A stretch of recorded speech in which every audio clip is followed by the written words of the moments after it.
Good morning, students. In this video of stereochemistry, we are going to know about the methods used for the resolution of enantiomers or racemic mixture. देखिए, अगर किसी भी reaction में racemic mixture या फिर हम ये भी कह सकते हैं इनेंशियोमर्स का फॉर्मेशन होता है, तो उस रेसिमिक मिक्सचर में से दोनों आइसोमर को डेक्स्ट्रो एंड लियो को सेपरेट करने के मेथड को हम या सेपरेट करना रिजोल्यूशन कहलाता है। इसके लिए कुछ मेथड्स दिए गए हैं। फर्स्ट मेथड है मैकेनिकल सेपरेशन। मैकेनिकल सेपरेशन अपन कब यूज़ कर सकते हैं? जब किसी भी कंपाउंड के आइसोमर्स की स्ट्रक्चर को जब बाहरी उससे देखते हैं तो हमें ये पता चलता है कि उनके क्रिस्टल्स की शेप डिफरेंट है। यानी डेक्स्ट्रो जो क्रिस्टल है, डेक्स्ट्रो जो आइसोमर है उसकी क्रिस्टल शेप अलग है तथा लियो आइसोमर के क्रिस्टल की शेप डिफरेंट है। तो उनके सेपरेशन के लिए हम मैकेनिकल मेथड यूज़ कर सकते हैं। वास्तव में मैकेनिकल मेथड में करते क्या हैं, जो रेसिमिक मिक्सचर होता है उस रेसिमिक मिक्सचर में से D isomer and L isomer को चिमटी की सहायता से, प्लक्कर की सहायता से, मैग्नीफाइंग ग्लास से की हेल्प से देखते हुए अलग अलग सेपरेट कर लिया जाता है। लेकिन ये मेथड इतना लेंदी होता है कि इसको प्रैक्टिकली यूज़ करना काफ़ी डिफ़िकल्ट है। और इस मेथड को सबसे पहले पास्चर ने यूज़ किया था। और पास्चर ने क्या किया था, DL सोडियम अमोनियम टार्ट्रेट को इस तरीके से चुन करके सेपरेट किया था। नेक्स्ट मेथड हम यूज़ कर सकते हैं केमिकल मेथड। केमिकल मेथड को काफ़ी अधिक यूज़ किया जाता है। वास्तव में हम ये जानते हैं कि जो इनेंशियोमर्स होते हैं उनकी फ़िज़िकल प्रॉपर्टीज़ तो सेम होती हैं, लेकिन डायस्टीरियोमर्स की जो फिज़िकल प्रॉपर्टीज़ होती हैं वो डिफरेंट होती हैं। तो हम क्या कर सकते हैं, किसी भी एक मेथड को यूज़ करते हुए इनेंशियोमर्स को केमिकल रिएक्शन द्वारा डायस्टीरियोमर्स में कन्वर्ट कर लें और डायस्टीरियोमर्स को फिर उनके फिज़िकल प्रॉपर्टीज़ में डिफरेंस के बेसिस पे हम सेपरेट कर लें। इस प्रकार से हम इनको फिर दोनों आइसोमर्स का रिजोल्यूशन कर सकते हैं। जैसे कि देखिए अपन यहाँ पे अपन क्या लेंगे, एक DL रेसिमिक मिक्सचर है। रेसिमिक मिक्सचर को अपन इनके समान भौतिक गुण होने के कारण पृथक्करण संभव नहीं है, लेकिन हम अल्टरनेटिव मेथड यूज़ करेंगे और डायस्टीरियोमर्स में इनको कन्वर्ट कर लेंगे। तो डायस्टीरियोमर का मिक्सचर मिल जाएगा हमें। इनकी फिजिकल प्रॉपर्टीज़ डिफरेंट होने के कारण इनका पृथक्करण संभव है। नेक्स्ट अपन यूज़ कर सकते हैं बायोकेमिकल मेथड भी यूज़ कर सकते हैं। बायोकेमिकल मेथड के द्वारा भी रेसिमिक मिक्सचर का रिजोल्यूशन किया जा सकता है। बायोकेमिकल मेथड में वास्तव में क्या करते हैं, ये जो रेसिमिक मिक्सचर होता है इस टाइप का होता है कि इनको कोई बैक्टीरिया, जैसे माइक्रो ऑर्गेनिज्म होते हैं ना, बैक्टीरिया, यीस्ट, फंजाई, ये रेसिमिक मिक्सचर में से किसी एक आइसोमर को खा जाते हैं। तो इससे क्या होगा, एक पर्टिकुलर रेसिमिक मिक्सचर में पर्टिकुलर माइक्रो ऑर्गेनिज्म को छोड़ दिया जाता है। वो D या L में से किसी एक आइसोमर को खा जाता है और दूसरा आइसोमर बच जाता है। इसका एग्जाम्पल भी हम देख सकते हैं। जो पेनिसिलियम ग्लूकम है वो एक फंजाई है। इसको अगर रेसिमिक मिक्सचर में कौन से रेसिमिक मिक्सचर में DL अमोनियम टार्ट्रेट के मिक्सचर में रख दिया जाए तो यह D आइसोमर को खा जाता है और L आइसोमर बच जाता है। एमिनो एसिड्स के सेपरेशन के लिए मुख्यतः इसको यूज़ कर सकते हैं, लेकिन इसमें क्या होता है कि इस मेथड में सबसे बड़ी दिक्कत ये आती है कि हमारा एक तो आइसोमर ख़त्म हो जाता है, तो एक आइसोमर एक ही बचता है हमारे पास में, कंपाउंड ख़त्म हो रहा है अपना।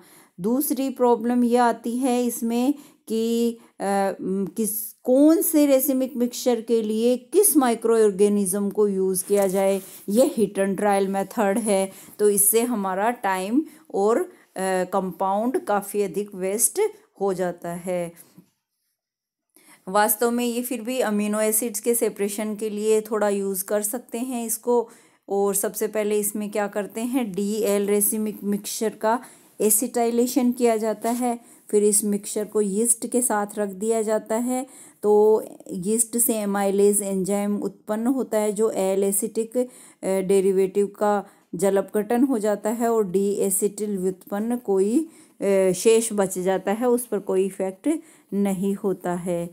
यहाँ पे एग्जाम्पल देख सकते हैं अपन, ये एक रेसिमिक मिक्सचर है एमिनो एसिड का। इसका जब एसिटाइलेशन करवाया जाता है, सबसे पहले तो एसिटाइलेशन करवाने पर हमें इस रेसिमिक मिक्सचर का एसिटिल एमिनो एसिड मिल जाता है। फिर इसका अपन क्या करते हैं, हाइड्रोलिसिस करते हैं। हाइड्रोलिसिस करवाने पर डी आइसोमर बच जाता है और एल आइसोमर समाप्त हो जाता है। नेक्स्ट अपन यूज़ कर सकते हैं क्रोमेटोग्राफिक मेथड। इस मेथड के द्वारा भी हम क्या कर सकते हैं, एक इनेंशियोमर को मतलब बचा सकते हैं और दूसरे वाले को नीचे एकत्रित कर सकते हैं। इसमें कॉलम क्रोमेटोग्राफी को अधिकांशतः यूज़ किया जाता है। तो इसमें क्या करते हैं, एक कॉलम होता है, इसके अंदर अपन एड्सॉर्बेंट फिल कर देते हैं। फिल करने के बाद में हम क्या करते हैं, रेसिमिक मिक्सचर को उस कॉलम में ऊपर से डाला जाता है, जिससे दोनों आइसोमर में से एक आइसोमर तो उस एड्सॉर्बेंट के द्वारा उस कॉलम में एड्सॉर्ब हो जाता है। जैसे कि ऊपर कुछ हो गया, फिर बीच में हो गया, फिर अंत में हो गया, और जब तक वो सॉल्यूशन नीचे निकलता है तब तक एक आइसोमर उसमें से क्रोमेटोग्राफिक कॉलम में एड्सॉर्ब हो चुका होता है और दूसरा आइसोमर नीचे आने वाले सॉल्यूशन में बच जाता है। और फिर अपन उसको एड्सॉर्बेंट के में से आइसोमर को सेपरेट कर लेते हैं। इस प्रकार कुछ मेथड्स हैं जिनके द्वारा हम रिजोल्यूशन ऑफ रेसिमिक मिक्सचर कर सकते हैं। नेक्स्ट अपन बात करते हैं थ्रियो एंड एरिथ्रो कंपाउंड्स की। देखिए, कुछ ऐसे ऑप्टिकल आइसोमर्स होते हैं जिनमें थ्रियो एंड एरिथ्रो आइसोमर्स भी पाए जाते हैं। ये मुख्यतः उन कंपाउंड्स में मिलता है जिनमें at least 2 chiral carbon atom present होते हैं या 2 किरेल सेंटर होते हैं, और दोनों किरेल सेंटर पर दो ग्रुप तो एक जैसे होते हैं और एक ग्रुप डिफरेंट होता है। डिफरेंट प्रकार के ग्रुप फिशर प्रक्षेपण सूत्र के वर्टिकल लाइन पर लिखे जाते हैं तथा इक्विवेलेंट ग्रुप्स को हॉरिजॉन्टल लाइन पर लिखा जाता है या रखा जाता है। और हम देखते हैं कि ऐसे समय में जब दोनों समान प्रकार के ग्रुप राइट हैंड या लेफ्ट हैंड साइड में हों तो उसे एरिथ्रो आइसोमर कहते हैं, और समान ग्रुप्स में से एक लेफ्ट साइड में एक राइट साइड में हो हॉरिजॉन्टल लाइन पे तो उसे हम थ्रियो आइसोमर कहते हैं। इसे अपन 2,3 डाइक्लोरोब्यूटेनोइक एसिड के एग्जाम्पल से समझ सकते हैं। इसमें 2 किरेल सेंटर हैं और दो सेम ग्रुप प्रेजेंट हैं दोनों किरेल सेंटर पर। एक डिफरेंट ग्रुप है, डिफरेंट ग्रुप को वर्टिकल लाइन पे लिखा गया है, सेम ग्रुप्स को हॉरिजॉन्टल लाइन पे लिखा गया है। अब हम देखते हैं कि दोनों किरेल कार्बन एटम पे अटैच्ड सिमिलर ग्रुप, जैसे कि दोनों क्लोरीन ग्रुप एक ही साइड में हैं, दोनों हाइड्रोजन ग्रुप एक ही साइड में हैं, तो ऐसे आइसोमर के समूह को एरिथ्रो पेयर कहा जाता है। और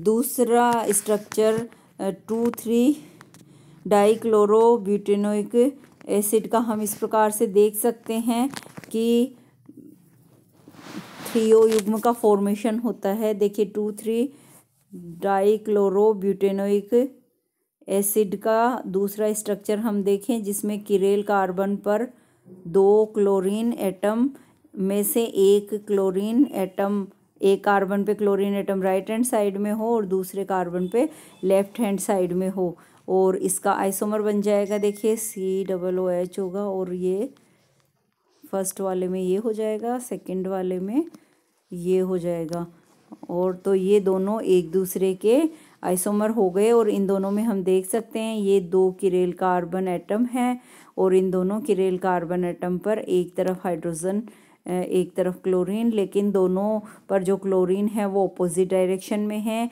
ऐसे आइसोमर्स को 3O पेयर कहा जाता है।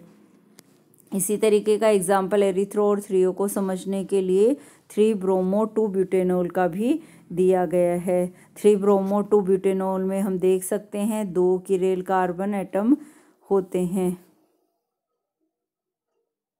और दोनों किरेल कार्बन एटम पर 2 सेम ग्रुप और एक डिफरेंट ग्रुप अटैच्ड है। इसके स्ट्रक्चर में हम देखेंगे कि दोनों सेम ग्रुप अगर सेम ही साइड में है, एक ही साइड में है तो एरिथ्रो ग्रुप कह देंगे उसे, और दोनों सेम ग्रुप डिफरेंट साइड में होने पर इसे 3O ग्रुप या 3O आइसोमर कह देंगे।